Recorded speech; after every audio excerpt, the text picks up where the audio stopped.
मेरा नाम बाय ये है। मैं 21वीं सदी का एक बिल्कुल आम ऑफिस वर्कर था, लेकिन एक एक्सीडेंट में मैं 200 साल फ्यूचर में पहुंच गया। आंख खुली तो देखा मैं कूड़े के ढेर पर पड़ा था और मेरे चारों तरफ रेडिएशन से म्यूटेट हुए विशाल कॉकरोचेस रेंग रहे थे। लेकिन इतनी जल्दी घबराने की जरूरत नहीं है, क्योंकि मेरी शुरुआत जितनी बुरी दिख रही थी, असल में उतनी बुरी थी नहीं। अच्छी खबर ये थी कि मेरे पास एक चीट एबिलिटी थी और उसका नाम सुनते ही कोई भी उसे ओवरपावर्ड कहेगा। Time stop. जरा सोचो, वेस्टलैंड में अगर तुम्हारे सामने कोई म्यूटेटेड बीस्ट आ जाए तो टाइम स्टॉप। कोई लूटर हमला कर दे तो टाइम स्टॉप। कोई बेवजह दादागिरी करे तो टाइम स्टॉप करके आराम से उसकी धुनाई कर दो। सोचकर ही मजा आ रहा है ना। लेकिन फिर आई बुरी खबर। मेरी टाइम स्टॉप एबिलिटी दिन में सिर्फ 1 मिनट ही चलती थी। हाँ, तुमने सही सुना, सिर्फ 60 सेकंड। 60 सेकंड में आखिर किया ही क्या जा सकता है। लेकिन इससे भी बड़ा ट्विस्ट ये था कि ये एबिलिटी सेव भी हो सकती थी। अगर आज यूज नहीं करूं तो कल ये 2 मिनट हो जाएगी। इसलिए मैं हर दिन उसे बचाता गया, बिल्कुल वैसे जैसे कोई अपनी सीक्रेट सेविंग्स जमा करता है। सोच रहा था जिस दिन अच्छा मौका मिलेगा एक ही बार में बड़ा धमाका करूंगा। लेकिन उससे पहले ही मुसीबत खुद मेरे दरवाजे पर आ गई।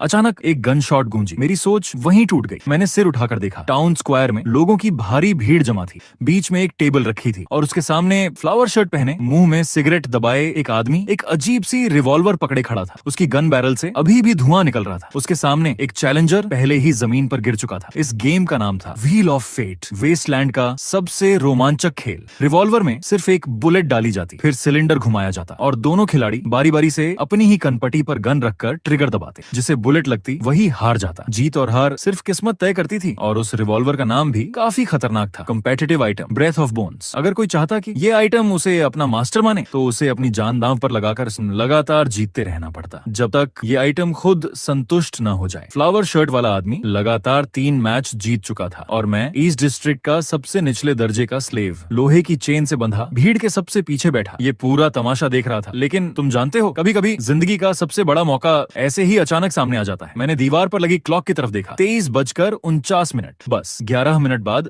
मेरी एबिलिटी रिफ्रेश होने वाली थी और मुझे 1 मिनट एक्स्ट्रा मिल जाता। मैंने फिर उस रिवॉल्वर की तरफ देखा, फिर फ्लावर शर्ट वाले आदमी की तरफ जो खुद को पहले से विनर समझ चुका था। उसी पल मेरे होंठों पर हल्की सी स्माइल आ गई, क्योंकि मुझे एहसास हो गया था कि इस दुनिया में मुझसे बेहतर किस्मत का खेल कोई नहीं समझता। जब फ्लावर शर्ट वाले आदमी ने फिर से ट्रिगर दबाया, गन से फिर धुआं निकला और तीसरा चैलेंजर भी गिर पड़ा। तभी मुझे समझ आ गया कि मेरा मौका आ चुका है। मैं खड़ा हुआ, अपनी चेन घसीटता हुआ ठन ठन की आवाज के साथ भीड़ के बीच से आगे बढ़ गया। चारों तरफ मौजूद लोग मुझे ऐसे देख रहे थे जैसे कोई पागल आदमी मौत को गले लगाने जा रहा हो। ईस्ट डिस्ट्रिक्ट का लीडर तांचे सबसे ज्यादा शॉक में था। उसके चेहरे पर साफ लिखा था, ये पागल सच में खेलने जा रहा है। वैसे मुझे स्लेव इसलिए बनाया गया था क्योंकि जब मैं पहली बार इस दुनिया में आया था तो एक्साइटमेंट में मैंने 2 सेकंड के लिए टाइम स्टॉप यूज करके सबके सामने भगवान बनने की एक्टिंग कर दी थी और उन्होंने मुझे सीधा मेंटल पेशेंट समझ लिया। लेकिन आज मैं एक ऐसी गैम्बल खेलने वाला था जो मेरी खोई हुई इज्जत सूद समेत वापस दिला देगी। मैं जाकर लियू के सामने बैठ गया, फिर आराम से बोला, मैं बेट लगाता हूँ कि रिवॉल्वर की 6 की 6 बुलेट्स मिस फायर होंगी। इतना सुनते ही पूरा स्क्वायर हिल गया। 6 बुलेट्स, वो तो रिवॉल्वर की पूरी कैपेसिटी थी। ये कोई गैम्बल नहीं, सीधा सुइसाइड था। लियू भी कुछ पल के लिए सन्न रह गया। उसके पीछे खड़ा वेस्ट डिस्ट्रिक्ट का लीडर वांगशे ठंडी हंसी हंसने लगा। उधर टैनजे का चेहरा हरा पड़ चुका था। सबको पूरा यकीन था कि मैं पागल हो गया हूँ, लेकिन सिर्फ मुझे पता था कि मैं किस पल का इंतजार कर रहा हूँ। समय धीरे धीरे बीतता गया। दीवार पर लगी क्लॉक की दोनों सुइयां आखिरकार 12 बजे पर एक हो गईं। जैसे ही मिडनाइट की घंटी बजी, मैंने तुरंत टाइम स्टॉप एक्टिवेट कर दिया। एक पल में पूरा संसार जम गया। हर इंसान का एक्सप्रेशन, हवा में उड़ती थूक की बूंदें, यहाँ तक कि लियो के मुंह में दबी सिगरेट भी वहीं की वहीं रुक गई। मैं आराम से उठा, उसके पास गया, उसके जमे हुए हाथ से ब्रेथ ऑफ बोन्स रिवॉल्वर निकाल ली, सिलेंडर खोला। अंदर 6 चमचमाती बुलेट्स साफ साफ लगी हुई थी। मैंने उनमें से धीरे से एक बुलेट निकाली, उसे अपनी पॉकेट में रख लिया, फिर सिलेंडर बंद किया, गन वापस उसके हाथ में पकड़ा दी और अपनी सीट पर लौटकर पहले जैसी पोज में बैठ गया। 1 सेकंड बाद टाइम फिर से चल पड़ा। सबने सिर्फ इतना देखा कि मैं मुस्कुराते हुए ट्रिगर दबा रहा हूँ। Click, empty fire. 6 बुलेट्स वाली रिवॉल्वर वाकई मिस फायर हो गई। लियो दर्द से उछलकर खड़ा हो गया। उसके चेहरे पर अविश्वास साफ दिखाई दे रहा था। उसका वो एक्सप्रेशन मैं जिंदगी भर नहीं भूलूंगा। उसी समय कॉम्पिटिटिव आइटम की नसों जैसी ब्लड वेसल्स गन से बाहर निकली और सीधे मेरी हथेली में धंस गईं। उसी पल मुझे समझ आ गया, मैं जीत चुका था। आज के बाद मैं वेस्टलैंड का एक स्लेव नहीं रहा। अब मैं वो इंसान था जिसे कॉम्पिटिटिव आइटम ने अपना मास्टर मान लिया था। जैसे ही ब्रेथ ऑफ बोन्स मेरे हाथ में आई, मुझे लगा पूरा संसार बदल गया है। उस गन से जो ब्लड कनेक्शन महसूस हो रहा था, उसने मुझे साफ बता दिया कि अब ये रिवॉल्वर पूरी जिंदगी सिर्फ मेरी रहेगी। हम वापस टायर टैवर पहुंचे। तांजे का चेहरा ऐसे खिल रहा था जैसे उसे कोई खजाना मिल गया हो। कभी मेरे सामने मीट रखता, कभी ड्रिंक भरता, हर 2 मिनट ब्रदर बाय कहकर बेहद अपनापन दिखा रहा था। लेकिन मैं उसकी असली पूरी सोच अच्छी तरह समझ रहा था। ये बूढ़ा मुझे वेपन बनाकर शहर के बाहर घेर कर बैठे म्यूटेटेड हाउंड पैक से लड़वाना चाहता था। मीट खाना ठीक है, लेकिन कैनन फोडर बनना, उसका तो सवाल ही नहीं उठता। मैं आराम से खाना खाता रहा और उसकी brothers together can overcome everything वाली बड़ी बड़ी बातें सुनता रहा। जब उसकी स्पीच खत्म हुई, मैंने हाथ से मुंह का ऑयल पोंछा और सीधे पूछा, ओल्ड टैन, तुम्हें पता है कोई इंसान सक्सेसफुल होने के बाद सबसे पहला काम क्या करता है? वो थोड़ा चौंका। क्या अपनी जड़ें भूल जाता है? मैंने पूरी सीरियसनेस से कहा, अगर सक्सेसफुल होने के बाद भी अपनी औकात नहीं भूलोगे तो फिर सक्सेस का फायदा ही क्या? टैन जी का चेहरा उसी वक्त जम गया। उसके आसपास खड़े उसके लोग हंसी रोकते रोकते लाल पड़ गए। उसे देखकर ऐसा लग रहा था जैसे वो मुझे खा जाना चाहता हो, लेकिन कर कुछ नहीं सकता था। और यही बात मुझे सबसे ज्यादा मजा दे रही थी। इस वेस्टलैंड में अच्छा इंसान जल्दी मरता है, बुरा इंसान उससे भी जल्दी मरता है। सबसे लंबा वही जीता है जो मेरी तरह बेशर्म हो और हाथ में ट्रम्प कार्ड भी हो। खाना पीना खत्म करके मैं सीधा उस घर की तरफ निकल गया जो टान जी ने मेरे रहने के लिए अरेंज किया था। जाने से पहले मैंने जानबूझकर पीछे मुड़कर कहा, ओल्ड टैन, लोगों के सामने मुझे रैंक से बुलाना, डेप्यूटी लीडर बाय कहना। कमरा काफी साफ था। मैं बेड पर लेटा, पॉकेट से ब्रेथ ऑफ बोन्स निकाली और उसे हाथ में घुमाने लगा। ये रिवॉल्वर सच में अजीब थी। ये मेरी वाइटल एनर्जी लेकर बुलेट्स की पावर बढ़ा सकती थी, लेकिन अगर इससे किसी एनिमी को मारूं तो उसकी वाइटल एनर्जी उल्टा मुझे वापस मिल जाती। यानी जितना ज्यादा लड़ूंगा उतना ही ज्यादा स्ट्रॉन्ग होता जाऊंगा।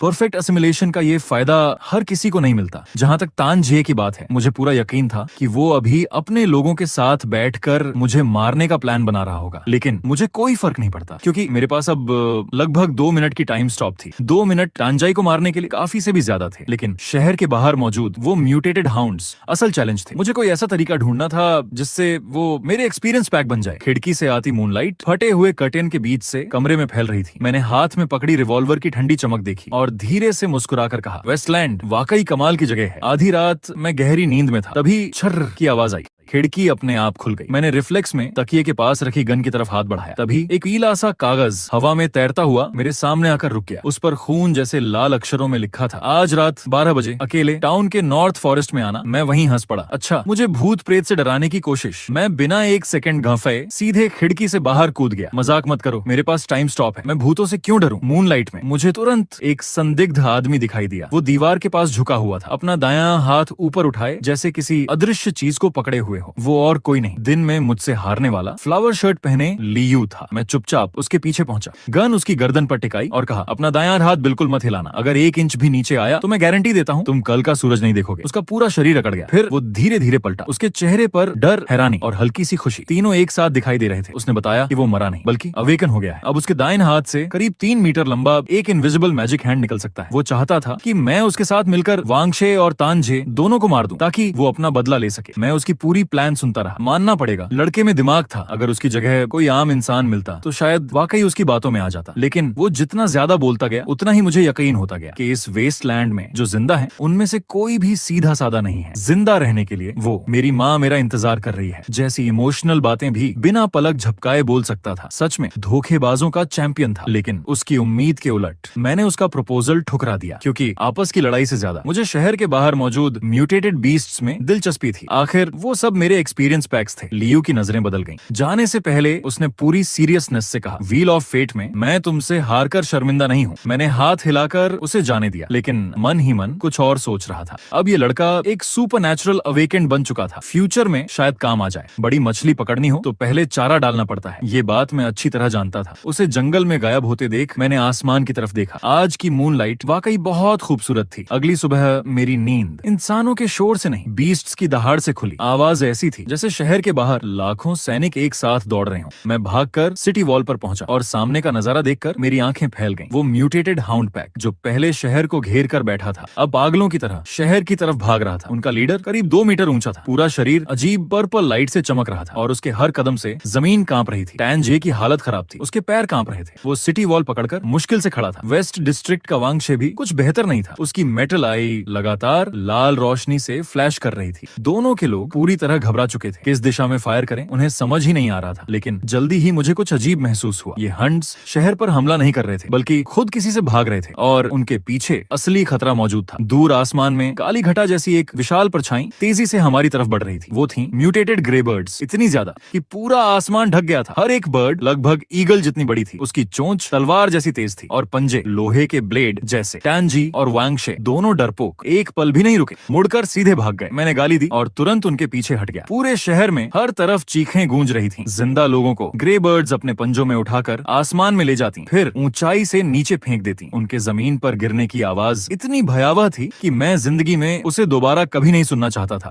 मैं भाग ही रहा था कि अचानक मुझे एक बेहद खतरनाक बात समझ आई। मेरी टाइम स्टॉप एबिलिटी आसमान में उड़ने वाली चीजों पर कोई काम की नहीं थी। वो सब हवा में थे और मैं जमीन पर। मैं उन्हें छू भी नहीं सकता था, चाहे मैं 1 मिनट की टाइम स्टॉप 100 बार भी एक्टिवेट कर दूं, फिर भी उन सभी ग्रे बर्ड्स को खत्म नहीं कर सकता था। तभी कुछ ग्रे बर्ड्स ने मुझे टारगेट बना लिया। वो तेजी से डाइव लगाकर मुझ पर हमला करने ही वाली थी कि अचानक एक चमकदार सोर्ड लाइट आसमान को चीरती हुई आई। एक नाइट आर्मर पहने महिला सीधे आसमान से उतरी। उसने सिर्फ 2-3 वार किए और उन सारी बर्ड्स का काम तमाम कर दिया। उसने मास्क पहन रखा था, इसलिए उसका चेहरा दिखाई नहीं दे रहा था, सिर्फ उसकी हल्की भूरी शांत आंखें दिख रही थीं। उसने बस एक पल मेरी तरफ देखा और बिना कुछ कहे सीधे वहां से चली गई। बस इतना ही। मैं उसकी जाती हुई बैग देखता रह गया। फिर आसमान में अब भी तबाही मचा रही ग्रे बर्ड्स की तरफ देखा। मेरे दिमाग में सिर्फ एक ही बात चल रही थी, क्या इस वेस्टलैंड के लोग सब इतने ही अलग किस्म के होते हैं? बाद में मुझे पता चला उसका नाम ब्लैक नाइट था और वो साइलेंट कोर्ट नाम के ऑर्गेनाइजेशन से थी। उसकी उस एक स्वॉर्ड स्ट्राइक ने सिर्फ मेरी जान ही नहीं बचाई, बल्कि मेरी पूरी किस्मत भी बदल दी। ग्रे बर्ड डिजास्टर के बाद पूरा टाउन बर्बाद हो चुका था। हर तरफ मलबा ही मलबा था। तानजे और वांगशे अपने बचे खुचे लोगों के साथ लौटे। दोनों के चेहरे एक से बढ़कर एक उदास थे। वो दोनों टाउन छोड़ने की बात कर रहे थे। उनका प्लान था डॉन सिटी भाग जाने का, लेकिन मेरा ध्यान कहीं और था। मैं पूरी तरह ब्लैक नाइट की सोर्ड्समैनशिप में खो चुका था। वो महिला यकीनन एक टॉप एक्सपर्ट थी। उसकी हल्की भूरी आंखें जब किसी को देखती थीं तो शांत झील जैसी लगती थीं, लेकिन जैसे ही वो स्वॉर्ड उठाती उसकी धार म्यान से निकली तलवार जैसी खतरनाक हो जाती। उसने सिर्फ मेरी जान नहीं बचाई, बल्कि पूरे टाउन में तबाही मचा रही सारी ग्रे बर्ड्स का भी सफाया कर दिया। उस नजारे ने तंजी और वांगशे दोनों को स्तब्ध कर दिया और उसके बाद वो मुझे अलग नजरों से देखने लगे, मानो मैं भगवान का चुना हुआ इंसान हूँ। आखिर जाने से पहले ब्लैक नाइट ने खास तौर पर मेरी तरफ देखा था। टैनजे तुरंत मुस्कुराता हुआ मेरे पास आया और चापलूसी भरे अंदाज में पूछने लगा, क्या तुम उसे जानते हो? मैंने उसे इग्नोर कर दिया क्योंकि मेरे दिमाग में इससे भी ज्यादा जरूरी बात चल रही थी। ग्रे बर्ड्स तो खत्म हो गई थी, लेकिन असल संकट अभी बाकी था। जाने से पहले ब्लैक नाइट सिर्फ इतना कहकर गई थी, ब्लैक माउंटेन के म्यूटेटेड बीस्ट्स बड़ी संख्या में फूट पड़े हैं। अब ये जगह सुरक्षित नहीं रही। तानजे और वांगशे एक दूसरे को देखने लगे, बिना कुछ बोले ही। मैं समझ गया ये दोनों बूढ़े लोमड़ फिर कोई नया प्लान बना रहे हैं। वो चाहते थे कि मुझे, या यूं कहूं, मेरे हाथ की ब्रेथ ऑफ बोन्स को साथ लेकर डॉन सिटी भाग जाए, लेकिन मुझे इसमें एक और अपॉर्चुनिटी दिखाई दी। ऐसा मौका जिसकी मदद से मैं इन दोनों निकम्मों से छुटकारा पा सकता था। अपनी कंपेटिटिव आइटम एकम और 1.5 मिनट से ज्यादा बची टाइम स्टॉप लेकर दूर कहीं निकल सकता था।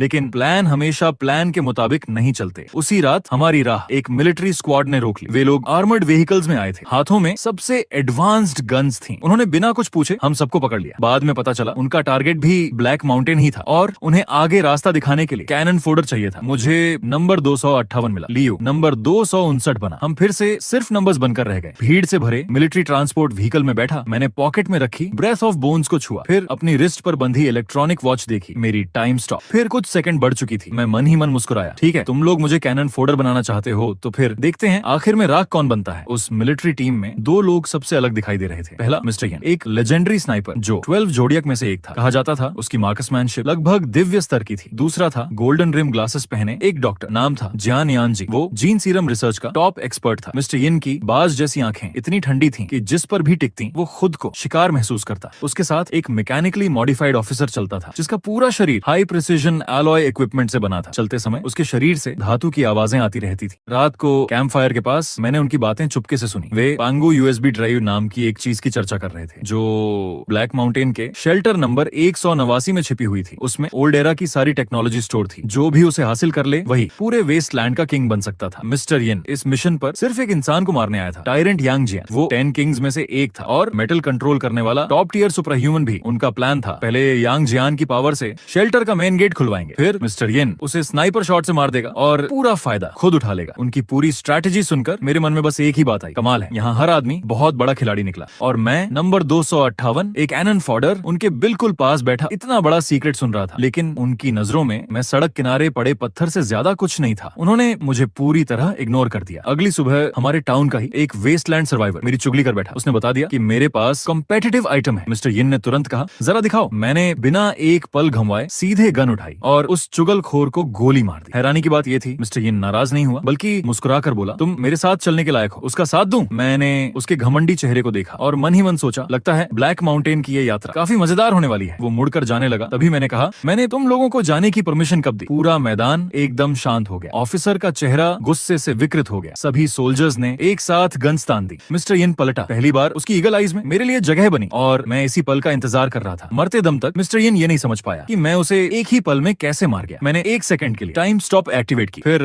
इंस्टेंट मूव करके उसके पीछे पहुंचा और ब्रेथ ऑफ बोन्स सीधे उसकी गर्दन पर टिकाई। वो बोला, मुझे सबसे ज्यादा नफरत है जब कोई मेरे ऊपर गन ताने। मैं हंसकर बोला, कितना अच्छा संयोग है, मुझे भी अपने सामने किसी का शो ऑफ करना बिल्कुल पसंद नहीं। उसके बाद ऑफिसर की हालत और भी बुरी हुई। मैंने उसके चारों हाथ पैर अलग कर दिए और कहा, अब खुद रेंग कर जाओ और सांपों का खाना बनो। इसके बाद हम आराम से उनका आर्मर्ड व्हीकल लेकर ब्लैक माउंटेन के अंदर घुस गए। लेकिन ब्लैक माउंटेन में कदम रखते ही मुझे समझ आया कि असली नरक किससे कहते हैं। चारों तरफ आसमान छूते घने प्रिमिटिव फॉरेस्ट थे। वहाँ के ट्रीज मेरी जिंदगी में देखी हर बिल्डिंग से ऊंचे थे और सबसे डरावनी बात, वो ट्रीज इंसानों को खा जाते थे। हम ज्यादा दूर भी नहीं पहुंचे थे कि एक सोल्जर हमारी आंखों के सामने गायब हो गया। जब मैंने उसे ढूंढा तो घास में सिर्फ उसका खून से सना एक शू पड़ा था और खून की एक लंबी ट्रेल ऊपर ट्री कैनोपी की तरफ जा रही थी। मैंने सिर उठाकर देखा, मोटी मोटी वाइन्स से विशाल मैन ईटिंग फ्लावर्स लटक रहे थे। उनके मुंह खून से भरे दानवों जैसे खुले थे। अगले ही पल आसमान से अनगिनत वाइन्स नीचे गिरी और हमारे लोगों को एक एक करके निगलने लगी। वो बेचारा ऑफिसर जिसके हाथ पैर मैंने काट दिए थे अब भी जमीन पर रेंग रहा था। वो मुझसे जान बचाने की भीख मांग रहा था। मैंने उसकी मैकेनिकल लेग्स उठा ली, उन्हें वेपन बना लिया और शांत खड़ा होकर उसे मैन ईटिंग फ्लावर के मुंह में जाते देखता रहा। मैं और ली यू अपनी सुपरनैचुरल एबिलिटीज के सहारे किसी तरह जान बचाकर निकले। पीछे मुड़कर देखा तो पूरा फॉरेस्ट मैन ईटिंग फ्लावर से ढका हुआ था। लियू का चेहरा डर से सफेद पड़ चुका था। उसने पूछा, अब क्या करें? मैं बोला, बस एक ही तरीका है, उन्हें बता दो असली शिकार कौन है। मैंने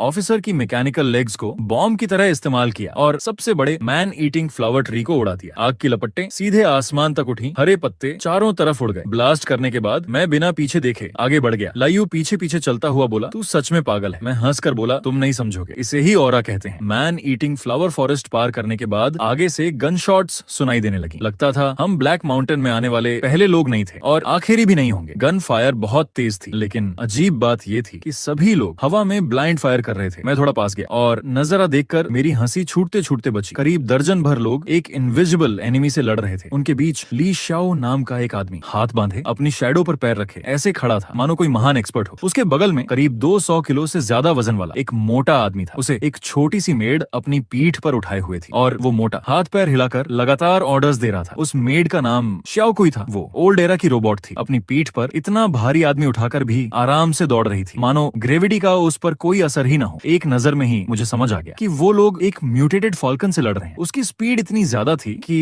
इंसानी आंखें भी उसे ट्रैक नहीं कर पा रही थी। हर अटैक में वो एक हेडशॉट कर देता था। इतने लोग होने के बावजूद कोई भी उसका कुछ नहीं बिगाड़ पा रहा था। ली शाओ अब भी स्टाइल मारते हुए डार्ट्स फेंक रहा था, लेकिन एक भी डार्ट टारगेट पर नहीं लगी। उधर गाओ बंचिंग नाम का वो मोटा डर के मारे चीख रहा था और श्याओ कुई से कह रहा था, जल्दी भागो। मैंने लियू को हल्का सा धक्का दिया और कहा, जाओ थोड़ा शो ऑफ करके आओ। लियू पहले तो चौंका, फिर मेरी बात समझ गया। उसने अपने दाएं हाथ की बैंडेज खोली और आत्मविश्वास से आगे बढ़ गया। वो ठंडी आवाज में बोला, इतनी तेज, आखिर कितनी तेज? उसी समय मैंने टाइम स्टॉप एक्टिवेट कर दी। 1 सेकंड बाद वो म्यूटेटेड फाल्कन लियू की इनविजिबल मैजिक हैंड में जकड़ा हुआ था। मौजूद सभी लोग हक्का बक्का रह गए। लियू को देखने का उनका नजरिया एक पल में रिस्पेक्ट में बदल गया। गौ बांचिंग तो वहीं शॉक में रह गया। कभी बिजनेस कार्ड देता, कभी पैसे ऑफर करता। लगभग उसी वक्त उसने लियू को अपना बॉस मान लिया। यहाँ तक कि ली शाओ जैसा शो ऑफ करने वाला आदमी भी अब लियू को एक बड़े राइवल की तरह देखने लगा और मैं चुपचाप भीड़ के पीछे खिसक गया। उन सबके हैरान चेहरे देखकर मन ही मन मुस्कुरा रहा था। स्काउट, ह्यूमन शील्ड, एरंड रनर सब अपने आप मिल गए। अब मेरे सारे टूल पीपल तैयार थे। गौ बांचिंग ने अपना परिचय दिया। वो बेईमन के सबसे अमीर आदमी का बेटा था, यानी वही 200 किलो वाला मोटा। उसके पास इतना पैसा था कि कभी खत्म नहीं हो सकता था और ऐसी चेकबुक जिसकी लिमिट कभी खत्म नहीं होती। उसकी मेड रोबोट शाओ कोई ओल्ड एरा की टेक्नोलॉजी थी। उसकी ताकत हैरान कर देने वाली थी। वो इतने भारी गौ बंचिंग को आसानी से उठाकर दौड़ सकती थी और जरूरत पड़े तो नंगे हाथों से पूरी कार भी तोड़ सकती थी। मुझे मानना पड़ेगा, ली शाओ वाकई शो ऑफ करने में चैंपियन था। उसका निकनेम था शैडो मैन। वो शैडोज को कंट्रोल कर सकता था। हर समय 10 किंग्स का नाम ले लेकर ऐसा बर्ताव करता मानो दुनिया में उससे बड़ा कोई नहीं। लेकिन एक म्यूटेटेड बर्ड ने ही उसकी पूरी टीम का लगभग सफाया कर दिया था। फिर भी उसकी शैडो शिफ्ट एबिलिटी सच में कमाल की थी। उसमें दम था। उनके साथ एक और आदमी था, नाम श्याओई। उसकी पीठ पर 4 स्वॉर्ड्स बंधी रहती थी। उन स्वॉर्ड्स के नाम और भी अजीब थे। पहली का नाम था जरा ठहरो, दूसरी एक पल रुकिए और आखिरी सोर्ड का नाम था मेरी गलती थी, जिसका इस्तेमाल वो सिर्फ स्नीक अटैक के लिए करता था। सबसे मजेदार बात, जब वो सोर्ड फ्लाइंग करता तो ऐसा नहीं होता था कि इंसान सोर्ड पर उड़ रहा हो, बल्कि सोर्ड ही उसे घसीटते हुए आसमान में इधर उधर उड़ाती रहती थी। वो सीन इतना फनी था कि हंसी रोकना मुश्किल था। ये पूरी टीम ब्लैक माउंटेन की सबसे अजीब टीम लग रही थी। चलते चलते सब लोग बाउंटी की की बातें करते, 10 किंग्स की चर्चा करते, पुरानी लेजेंड सुनाते। मैं बस चुपचाप सुनता रहता। हर नई बात मुझे चौंका देती। गाओ बंचिंग लियू के साथ खास तौर पर बहुत रिस्पेक्ट से पेश आता। हर बार मिस्टर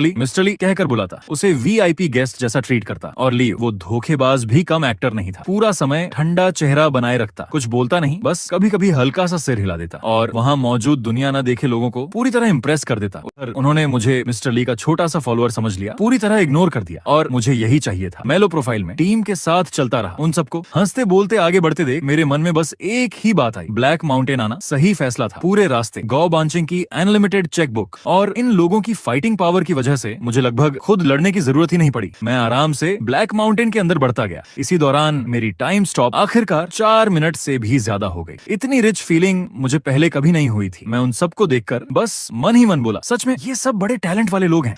आखिरी फॉरेस्ट पार करने के बाद हम शेल्टर नंबर 189 के एंट्रेंस पर पहुंच गए। वहां का नजारा देखकर मैं दंग रह गया। लग रहा था मानो कोई मेला लगा हो। सैकड़ों लोग नॉर्थ और साउथ 2 हिस्सों में बटे एक दूसरे के सामने खड़े थे। बीच में एक रास्ता खाली छोड़ा गया था। पूरे माहौल में जबरदस्त तनाव था। साउथ साइड पर अपोकलिप्स कंपनी के जीन वॉरियर्स खड़े थे, करीब 200 से ज्यादा लोग। सबने एक जैसी यूनिफॉर्म पहन रखी थी। हर चेहरे पर खतरनाक किलिंग इंटेंट थी। उनकी अगुवाई एक पुरुष और एक महिला कर रहे थे। उस आदमी का नाम था मिंग हू, करीब 2 मीटर लंबा, मांसपेशियां फटने को तैयार, उसकी बीस्ट आईज जहरीले एम्बर जैसी चमक रही थी। महिला का नाम था सिल्वर स्नेक, उसका चेहरा सांप जैसा नुकीला था और उसका फिगर मिंग हू से भी ज्यादा ध्यान खींचने वाला था। वो मिनी स्कर्ट पहने सीधे मिंग हू के कंधे पर बैठी थी और हमें बेहद दिलकश स्माइल के साथ देख रही थी। नॉर्थ साइड पर अलग अलग बाउंटी हंटर्स और छोटी छोटी फैक्शन के करीब 300 लोग थे। सब छोटे छोटे ग्रुप्स में खड़े एक दूसरे से सतर्क थे। पूरा सीन बिखरी हुई भीड़ जैसा लग रहा था। शेल्टर के एंट्रेंस के सामने लाशों का ढेर लगा था। उन सबको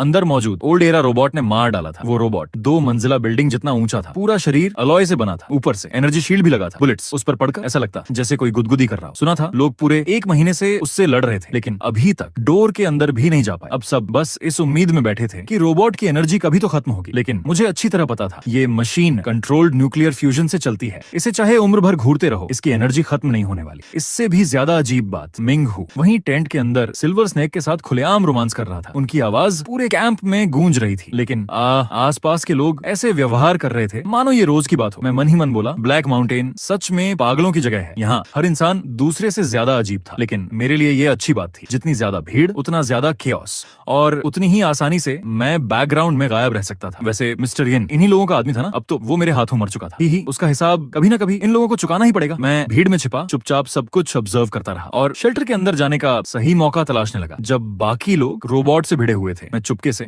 बाहर ब्लास्ट हुए रूइंस में स्क्रैप सर्च करने निकल गया। और सच कहूं, वहाँ अच्छी चीजों की कमी नहीं थी। काफी देर तक तलाशने के बाद मुझे सचमुच एक ट्रेजर मिल गया। आधा जला हुआ एक रिकॉर्ड बुक, जिसके कवर पर लिखा था डिवाइन आर्टिफैक्ट। मैंने उसे खोला। अंदर अलग अलग कॉम्पिटिटिव आइटम्स के नंबर्स और उनकी एबिलिटीज दर्ज थी। 00 से 009 तक सारे पेजेस खाली थे। सिर्फ एक लाइन लिखी थी, वर्णन नहीं किया जा सकता, रिकॉर्ड नहीं किया जा सकता, कंटेन नहीं किया जा सकता। 010 से 039 तक कुछ एंट्रीज बची हुई थी, कुछ पूरी तरह जल चुकी थी। नंबर 039 द फॉरगॉटन वन, यही वही चीज थी जिससे मैं पहले मिल चुका था, यानी व्हाइट सूट पहने वो पागल बाइजी। जब मैं नंबर 169 ट्विन मंकी स्टैच्यू वाले पेज तक पहुंचा और उसे ध्यान से पढ़ने ही वाला था, तभी मेरी नजर हथेली जितनी बड़ी एक काली मंकी स्टैच्यू पर पड़ी। उसका मुंह अजीब तरह से मुस्कुरा रहा था। दोनों हाथ ऐसे फैले थे मानो किसी को गले लगाने वाला हो। मैंने उसे उठाया, कई बार उलट पलट कर देखा। मुझे लगा ये कोई खास आइटम है, लेकिन मैं उसे ठीक से स्टडी भी नहीं कर पाया था कि एक्सीडेंट हो गया। उस मंकी स्टैच्यू का दूसरा आधा बेस के अंदर ब्लैक नाइट को मिल गया। अगले ही पल मेरी आंखों के सामने पूरा संसार घूम गया। जब दोबारा होश आया तो मैंने अपना गंदा चेहरा नहीं देखा। मेरे सामने सिल्वर व्हाइट नाइट आर्मर था। मैंने नीचे देखा, फ्लैट चेस्ट आर्मर, लंबी टांगे और कमर पर प्योर सिल्वर क्रॉस सोर्ड। मैं ब्लैक नाइट बन चुका था और वो लड़की मेरी बॉडी में पहुंच गई थी। मैं औरत बन गया था, ऊपर से स्कर्ट भी पहन ली थी। मैं गुस्से से फट पड़ा। मेरे दिमाग में बस एक ही बात घूम रही थी, अरे बदमाश बंदर, तुझे मैं छोड़ूंगा नहीं। लेकिन मुसीबत यहीं खत्म नहीं हुई। नई बॉडी में ढलने की कोशिश ही कर रहा था कि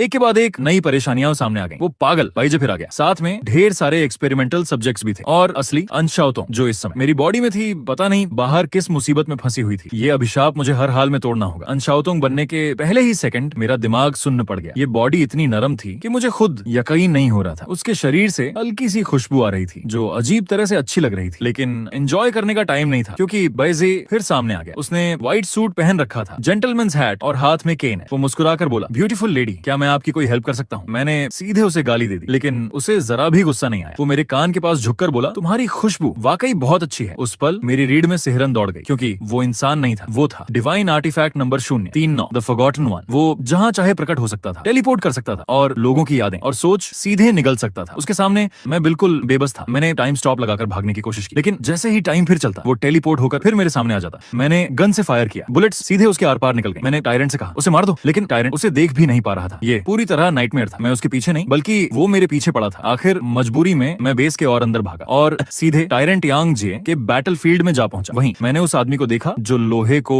रबर की तरह मोड़ देता था। मेरे मन में बस यही आया, इस वेस्टलैंड में सच में कोई अच्छा इंसान नहीं है। लेकिन टायरेंट भी मेरी कोई मदद नहीं कर पाया, क्योंकि उसके सामने एक और भी ज्यादा डरावनी चीज थी, एक खुला हुआ बॉक्स जिसके अंदर एक क्रिम्सन आईबॉल रखा था। मैंने बस एक नजर उसे देखा और ऐसा लगा मानो मेरा दिमाग मीट ग्राइंडर में डाल दिया गया हो। मेरी आंखों से खून के आंसू बहने लगे। मुझे महसूस हुआ मेरी सोच जबरदस्ती ऊंचे स्तर पर खींची जा रही है, यहाँ तक कि मैंने खुद को भी एक गंदी मरी हुई कॉकरोच की लाश की तरह देखना शुरू कर दिया। वो घिन, वो निराशा आज भी याद आती है तो रोंगटे खड़े हो जाते हैं। जब मैं पूरी तरह करप्ट होने ही वाला था, तभी बची हुई आखिरी चेतना से मैंने टाइम स्टॉप एक्टिवेट कर दी। जैसे ही दुनिया रुक गई, मैंने उस आई बॉल का असली रूप देख लिया। Divine artifact number 003 disaster child. उसकी क्रिम्सन सरफेस और ब्लैक पैटर्न्स ऐसे लग रहे थे मानो किसी अबिस का इविल टोटम हो। वो बॉक्स के अंदर था, फिर भी उसकी प्रेजेंस रुके हुए समय में भी मेरे दिल में डर भर रही थी। मैंने उसे घूर कर सोचा, तो तू ही है जो ये सारा तमाशा कर रहा है। मैंने बिना कुछ सोचे अनशाउतों की सिल्वर क्रॉस सोड उठाई और सीधे उस पर वार कर दिया, लेकिन कोई असर नहीं हुआ। हाँ, जिस बॉक्स में वो रखा था वो जरूर पलट गया। जैसे ही बॉक्स बंद हुआ, वो डरावनी फीलिंग एकदम गायब हो गई। मैंने राहत की सांस ली ही थी कि पीछे से टायरेंट यांग जी की आवाज आई। उसने मुझे देखा और पहला वाक्य कहा, मेरी औरत बन जाओ। मैं वहीं फ्रीज हो गया। ये आदमी आखिर सोचता क्या है? मैंने अभी अभी उसकी जान बचाई थी और वो मुझे ही परेशान करने लगा। लगता है 10 किंग्स में एक भी नॉर्मल इंसान नहीं है। मैंने उसकी बात इग्नोर की, जमीन से बॉक्स उठाया, टाइम स्टॉप चालू रखी और पूरी स्पीड से भाग गया। जब मैं काफी दूर पहुंच गया और टाइम फिर चलने लगी, तभी पीछे से टायरेंट की गूंजती हुई दहाड़ सुनाई दी। उसी समय मेरे हाथ का बॉक्स काली तरल परछाई में बदल गया और सीधे मेरे शरीर के अंदर समा गया। मैंने नीचे देखा, कुछ भी नहीं था। मानो अभी जो हुआ वो सिर्फ भ्रम हो, लेकिन मुझे पता था वो अब मेरे शरीर में है, मेरी आत्मा के किसी कोने में। उसी पल मुझे महसूस हुआ कि मैं अब वो लड़का नहीं रहा जिसके पास सिर्फ 1 मिनट की डिवाइन पावर थी। मेरे शरीर के अंदर एक ऐसी ताकत धीरे धीरे जाग रही थी जिसे मैंने पहले कभी महसूस नहीं किया था। मैं भगवान बनने वाला था। जब मैं एनशाउतों के पास लौटा तो वो एक्सपेरिमेंटल सब्जेक्ट्स से घिर चुकी थी। मैंने टाइम स्टॉप एक्टिवेट की, सीधे उनके बीच पहुंचा और एक एक सोर्ड स्ट्राइक में सभी मॉन्स्टर्स को काट डाला। जब उसने मेरे ब्लैक स्मोक क्लोक और ब्लैक मास्क को देखा तो वो कुछ पल के लिए स्तब्ध रह गई। उसने मुंह खोला, लेकिन सिर्फ एक शब्द ही निकल पाया, तुम। मैंने उसे सहारा देकर उठाया, उसकी शांत हल्की भूरी आंखों में देखा और सिर्फ इतना कहा, डरो मत, मैं हूं ना।